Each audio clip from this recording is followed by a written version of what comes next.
नमस्कार दोस्तों, welcome to our channel SM physics 999। आज हम इस वीडियो में 11th का फिजिक्स स्टार्ट करेंगे। हमारे सिलेबस में जो चैप्टर है, जो टॉपिक है, सबको कवर करेंगे। जो भी बेसिक चीजें हैं उनको जानने के साथ, ठीक है। तो हम इस वीडियो में स्टार्ट करेंगे मुसोलिनी स्ट्रेट लाइन से। यूनिटेड डायमेंशन बाद में पढ़ेंगे। तो स्टार्ट करते हैं आज का video. First, Mussolini straight line ये किसके अंडर में आता है? मैकेनिक्स के अंडर में।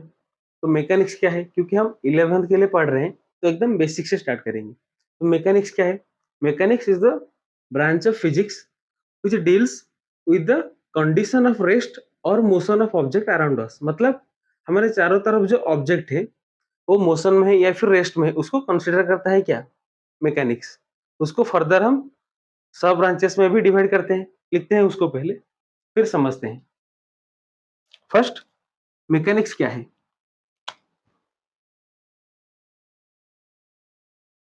मैकेनिक्स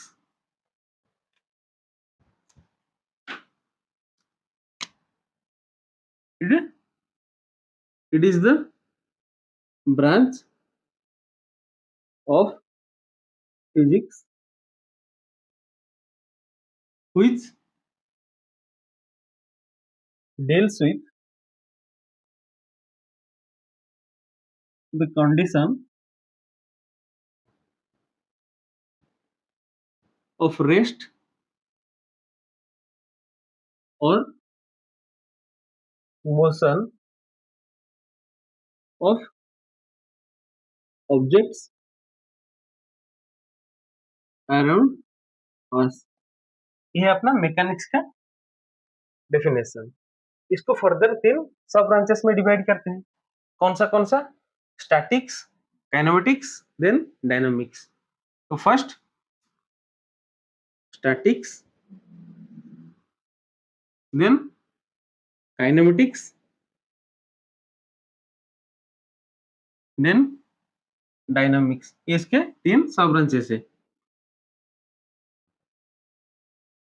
स्टैटिक्स क्या है? Statics deals with the study of object when it's at rest or equilibrium, even it is under action of some forces। इसका मतलब क्या है कि अगर एक ऑब्जेक्ट रेस्ट पे है या फिर इक्विलिब्रियम पे है, जबकि उसके ऊपर कुछ फोर्सेस लग रहे हैं, तब हम उसको स्टैटिक्स में कंसीडर करते हैं। इसका डेफिनेशन लिखते हैं। It deals with the study of object when it is at rest और equilibrium, even it is under action of several forces। ठीक है, ये अपना क्या? स्टैटिक्स। Then kinematics. देखिए काइनेमेटिक्स क्या है, डायनामिक्स क्या है। Kinematics deals with the study of motion of object without considering the cause of motion. Dynamics deals with the study of motion of object considering the cause of motion. मतलब kinematics में हम सिर्फ motion के बारे में पढ़ते हैं, किस वजह से मोशन हो रहा है उसके बारे में नहीं कंसीडर करते हैं। लेकिन डायनामिक्स में मोशन के साथ साथ किस वजह से मोशन हो रहा है उसको भी हम कंसीडर में लेते हैं। तो काइनेमेटिक्स क्या है? It deals with study of motion without considering the cause of motion. Dynamics क्या है? It deals with the study of motion with considering the cause of motion।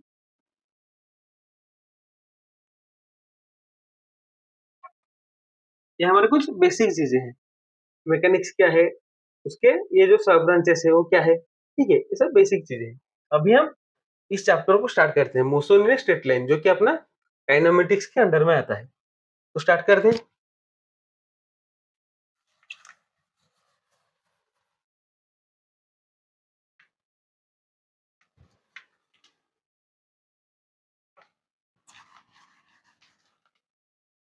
देखिए, मोशन इन स्ट्रेट लाइन में first हम motion के बारे में जानते हैं। मोशन क्या है, मोशन जानने से पहले रेस्ट के बारे में जानते हैं। तो यहाँ पे हम दो टर्म के बारे में जानेंगे। पहला रेस्ट, दूसरा मोशन। तो रेस्ट क्या है, मोशन क्या है। देखिए, अगर एक ऑब्जेक्ट, यहाँ पे ये एक ऑब्जेक्ट है जो कि अपने सराउंडिंग के रेस्पेक्ट में एक गिवन टाइम इंटरवल में अपना पोजीशन चेंज नहीं कर रहा है, उस कंडीशन को हम बोलते हैं रेस्ट। यहाँ पे ये बोर्ड फिक्स है इसके सराउंडिंग के रेस्पेक्ट में, 5 मिनट बाद भी यहीं पे फिक्स होगा, तो इसका ये कंडीशन क्या है, रेस्ट है। वहीं पे अगर एक ऑब्जेक्ट अपने सराउंडिंग के रेस्पेक्ट में एक गिवन टाइम इंटरवल में या फिर टाइम चेंज होने के साथ अपना पोजीशन चेंज कर रहा है, तो उस कंडीशन को हम क्या बोलेंगे, मोशन। तो रेस्ट का डेफिनेशन क्या है, if an object doesn't change its position with respect to its surrounding or frame of reference with change in time। Time change होने के साथ अपना पोजीशन चेंज नहीं करता है, वहीं पे फिक्स रहता है, उसको हम बोलते हैं क्या, रेस्ट। मोशन क्या है, if object change its position with respect to its surroundings with time। ठीक है, ये अपना रेस्ट, ये है मोशन। देखिए, रेस्ट हो या फिर मोशन हो, दोनों ही रिलेटिव टर्म्स हैं, ये एब्सोल्यूट टर्म नहीं है। मतलब एब्सोल्यूट रेस्ट या फिर एब्सोल्यूट मोशन जैसा कुछ नहीं है। एब्सोल्यूट रेस्ट या फिर एब्सोल्यूट मोशन के लिए अपने को क्या चाहिए, एक फिक्स्ड पॉइंट या फिर फ्रेम ऑफ रेफरेंस जिसको हम कंसीडर करेंगे, उसके हिसाब से रेस्ट या फिर मोशन को देखेंगे। लेकिन हम अर्थ में रहते हैं, अर्थ मूव करता है सन के चारों तरफ, हमारा सोलर सिस्टम गैलेक्सी में मूव करता है, तो कोई भी जगह ऐसी फिक्स नहीं है जिसको हम रेफरेंस की तरफ से ले सकते हैं। रेफरेंस की तरह एक पॉइंट को हम फिक्स ले सकते हैं, इसीलिए एब्सोल्यूट रेस्ट या फिर एब्सोल्यूट मोशन कुछ नहीं है। रेस्ट मोशन दोनों रिलेटिव टर्म्स है। जैसे कि एक एग्जांपल से हम समझते हैं, मान लेते हैं एक ट्रेन है, ट्रेन में एक पैसेंजर जा रहा है, ठीक है, उसके साथ एक दूसरा पैसेंजर जा रहा है। तो वहां पे दूसरे पैसेंजर के हिसाब से जो पहला पैसेंजर है वो क्या कर रहा है, रेस्ट पे है या फिर मोशन में, रेस्ट पे है। क्यों, क्योंकि दोनों साथ में जा रहे हैं। देखिए, यहाँ पे अगर ये एक ट्रेन है, यहाँ पे एक पैसेंजर है, ये दूसरा पैसेंजर है, दोनों ऐसे साथ में जा रहे हैं, तो इसके हिसाब से ये क्या कर रहा है, रेस्ट पे है, क्योंकि दोनों साथ में ही मूव कर रहे हैं। इन दोनों के बीच में ये फ्रेम ऑफ रेफरेंस में कोई डिस्टेंस चेंज नहीं हो रहा है, एक साथ जा रहे हैं, तो यहाँ पे ये क्या है, इसके हिसाब से रेस्ट पे है। वहीं पे अगर एक तीसरा पर्सन बाहर से देख रहा है, तो वहां पे इसके हिसाब से ये पर्सन क्या कर रहा है, मोशन में है, इसके हिसाब से ये रेस्ट पे है। लेकिन जो दूसरा पर्सन है बाहर और एक फ्रेम ऑफ रेफरेंस में है, उसके हिसाब से ये क्या कर रहा है, मोशन में है। तो यहाँ पर रेस्ट मोशन दोनों क्या है, रिलेटिव टर्म्स है, ठीक है। तो मोशन के थ्री टाइप्स है, one dimensional motion, to dimensional motion, three dimensional motion, उसके बारे में जानेंगे। उससे पहले अब एक और चीज समझती है, concept of point object. Point object क्या है, देखिए,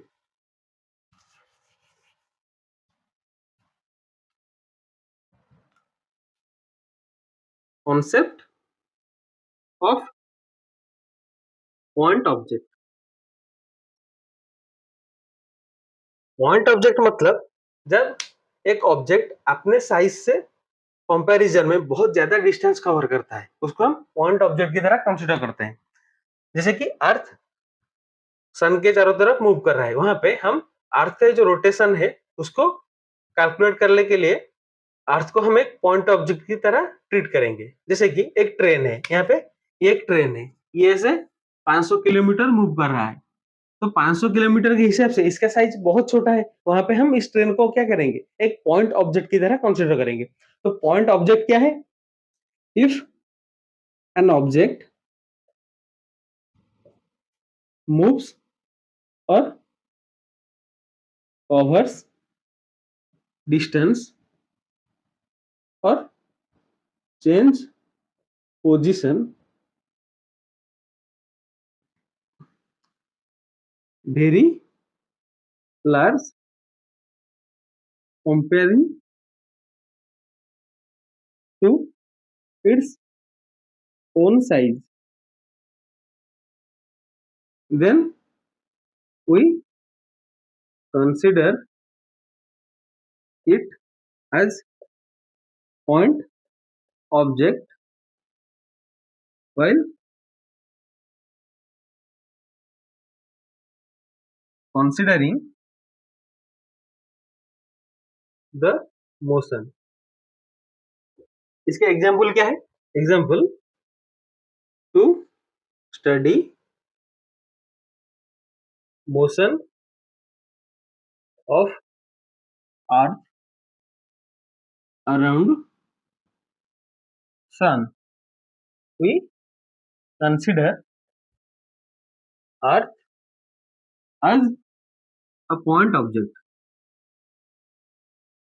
ठीक है, तो ये अपना कॉन्सेप्ट ऑफ पॉइंट ऑब्जेक्ट।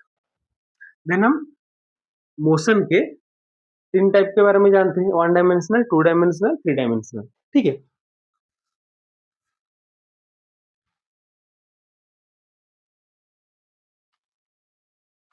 तो फर्स्ट है अपना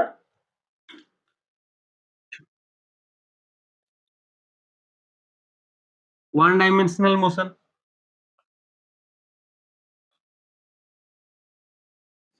और one D. One dimensional motion क्या है? देखिए, एक ऑब्जेक्ट के पोजीशन को क्या डिफाइन करता है? उसके थ्री कोऑर्डिनेट्स, एक्स एक्सिस में, वाई एक्सिस में या फिर जेड एक्सिस में। तो उसके जो कोऑर्डिनेट्स है वो जिस तरह से मूव करते हैं उसके रेस्पेक्ट में हम बोलते हैं कि वो वन डायमेंशनल है, टू डायमेंशनल है या फिर थ्री डायमेंशनल है।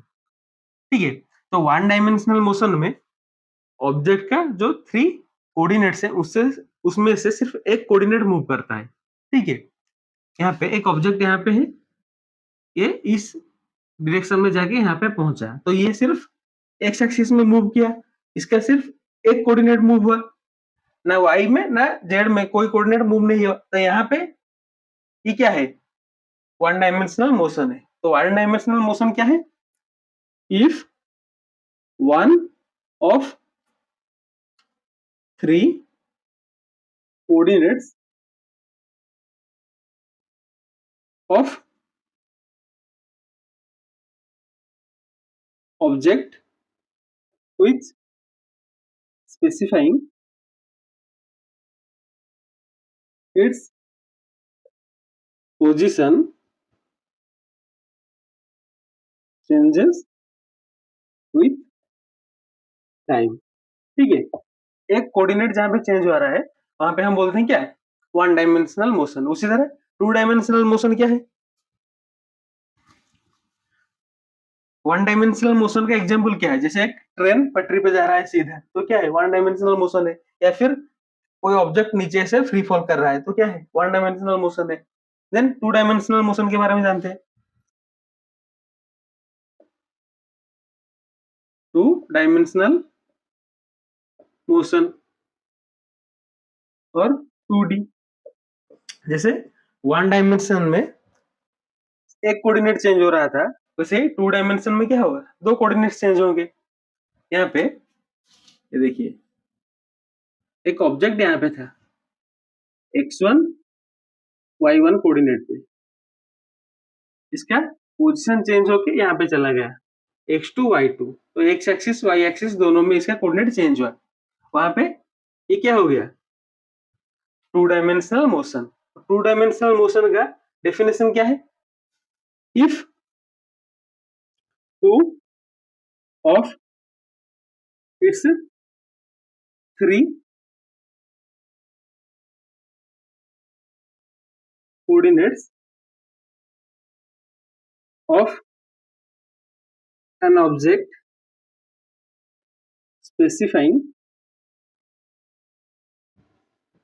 its position changes with time। ठीक है, वहां पे हम क्या बोलते हैं, टू डायमेंशनल मोशन, जब दो कोऑर्डिनेट चेंज हो रहा है टाइम के साथ। इसका एग्जांपल क्या है, जैसे कि कार है जो कि जिगजैग पाथ में जा रहा है, वो क्या है, two dimensional motion. Then three dimensional motion के बारे में जानते हैं।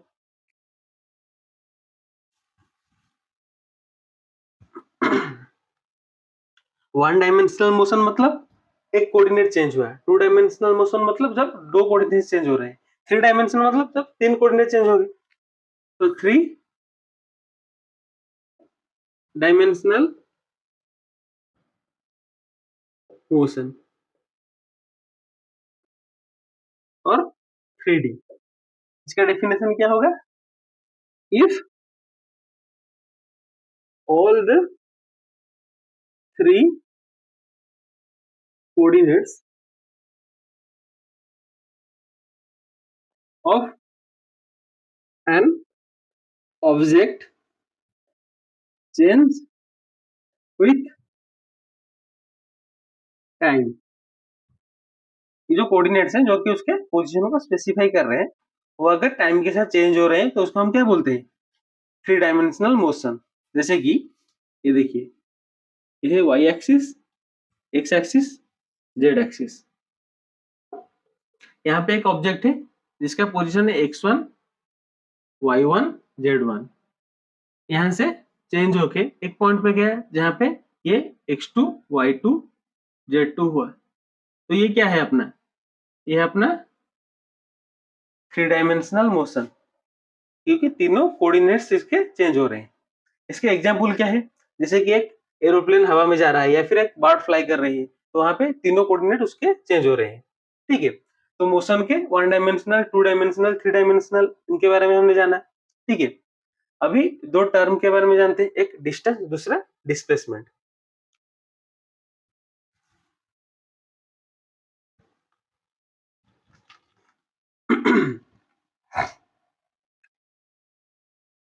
फर्स्ट डिस्टेंस के बारे में जानते हैं। तो डिस्टेंस क्या है, distance is the length of actual path covered bye an object during its motion. ठीक है, जब एक ऑब्जेक्ट इनिशियल पोजीशन से फाइनल पोजीशन तक जो एक्चुअल पाथ कवर करता है उसका जो लेंथ है उसको हम बोलते हैं क्या, डिस्टेंस। मतलब कि यहाँ पे एक ऑब्जेक्ट है ए पे, वो बी पे गया, ठीक है, वहां से सी पे गया, तो यहाँ पे इसका डिस्टेंस क्या है, ए से बी तक, फिर बी से सी तक, मतलब A B plus B C, ये इसका डिस्टेंस। तो डिस्टेंस का फॉर्मूला क्या है, the length of the actual path covered by an object while moving from initial to final position। Initial से फाइनल पोजीशन मूव करते वक्त जो एक्चुअल पाथ उसने कवर किया उसका जो डिस्टेंस, उसका जो लेंथ है, वही है अपना डिस्टेंस। डिस्टेंस एक स्केलर क्वांटिटी है, इसके पास सिर्फ मैग्नीट्यूड है, कोई डायरेक्शन नहीं है। तो डिस्टेंस क्या है, एक स्केलर क्वांटिटी है, स्केलर क्वांटिटी, क्योंकि इसके पास सिर्फ मैग्नीट्यूड है, कोई डायरेक्शन नहीं। इसका यूनिट क्या है, इसका एसआई यूनिट है मीटर, सीजीएस यूनिट है सेंटीमीटर। और डिस्टेंस कैन बी पॉजिटिव और zero, but can never B negative. ठीक है, तो ये अपना डिस्टेंस। अभी डिस्प्लेसमेंट के बारे में जानते हैं। देखिए, अभी इसको लिखने के साथ साथ आप याद भी कर लीजिए। डिस्टेंस क्या है? Length of actual path covered by object while moving from initial to final position. ये अपना डेफिनेशन। ये एक स्केलर क्वांटिटी है जिसका यूनिट क्या है? SI metre, CGS centimetre. और ये पॉजिटिव जीरो हो सकता है, नेगेटिव कभी नहीं हो सकता है। ठीक है, देन डिस्प्लेसमेंट के बारे में जानते हैं।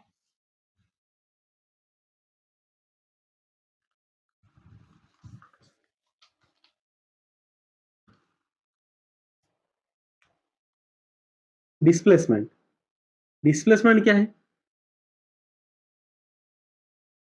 डिस्टेंस से length of actual path covered by object from initial to final position. Displacement क्या है? डिस्प्लेसमेंट इज द पाथ और length of the path covered in a fixed direction from initial to final position. ठीक है, तो displacement क्या है? The length of the path in a fixed direction from initial to final position। ठीक है, यहाँ पे ये इनिशियल पॉइंट है, ये फाइनल पॉइंट है। यहाँ पे ऐसे मूव करके गया, तो ये क्या है? ये क्या डिस्प्लेसमेंट है? नहीं, ये क्या है? अपना डिस्टेंस है। ये है एक्चुअल पाथ कवर्ड का लेंथ। डिस्प्लेसमेंट क्या है? इनिशियल से फाइनल पोजीशन के बीच में जो ये डिस्टेंस है, ये है अपना डिस्प्लेसमेंट। तो डिस्प्लेसमेंट को हम और किस तरह से बोल सकते हैं? Displacement is the shortest distance between initial and final position. ठीक है, तो डिस्प्लेसमेंट क्या है? Displacement is the shortest distance between initial and final position.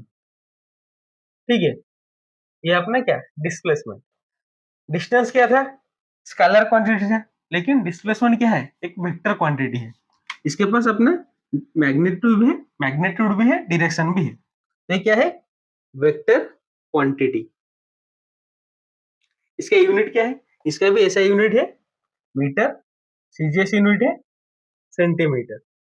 लेकिन डिस्टेंस पॉजिटिव या फिर जीरो हो सकता था, नेगेटिव भी नहीं हो सकता। लेकिन डिस्प्लेसमेंट पॉजिटिव भी हो सकता है, नेगेटिव भी हो सकता है, जीरो भी हो सकता है। तो displacement can be positive, negative और जीरो। ठीक है, तो पॉजिटिव कब होगा, नेगेटिव कब होगा, जीरो कब होगा, उसको भी देखते हैं। इसको आप लिख लीजिए पॉज करके।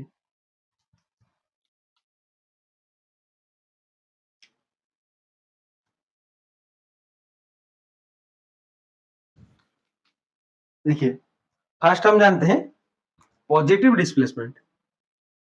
देखिए, यहाँ पे ओरिजिन है, यहाँ पे एक पॉइंट है ए, एक पॉइंट है बी। ठीक है, तो एक ऑब्जेक्ट ए से बी तक गया, ओरिजिन से ए तक का डिस्टेंस x1 मानते हैं, ओरिजिन से बी तक का डिस्टेंस x2 मानते हैं। ठीक है, तो एक ऑब्जेक्ट जब ए से बी तक गया, तो यहाँ पे ये पॉजिटिव एक्सिस में इस तरफ गया, तो वहां पे ये जो डिस्प्लेसमेंट है इसको हम कैसे निकालेंगे? x2 minus x1। यहाँ पे x2 बड़ा है x1 से और ये पॉजिटिव डायरेक्शन में, तो यहाँ पे डिस्प्लेसमेंट क्या हो जाएगा? ये हो जाएगा अपना ग्रेटर देन जीरो, तो पॉजिटिव होगा। उसी तरह नेगेटिव डिस्प्लेसमेंट कब होगा? देखते हैं, नेगेटिव डिस्प्लेसमेंट कब होगा? जब ऑब्जेक्ट बी से ए तक आएगा। ठीक है, उल्टे डायरेक्शन में, वहां पे बी से, मान लेते हैं ऑब्जेक्ट यहां से बी से